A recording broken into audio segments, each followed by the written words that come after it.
Just parenting can be really hard, you guys.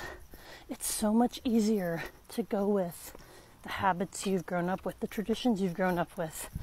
When you get into adulthood, we tend to parent how we were parented. And there's a reason for that, a couple of reasons. One is that it's habit, so it's easy. It doesn't require a lot of thought. And there's also a temptation to think that we already know what works because it worked on us. We didn't die. We didn't maybe end up, in jail or as criminals. So what our parents did must have worked, right? Well, that's an easy way to think.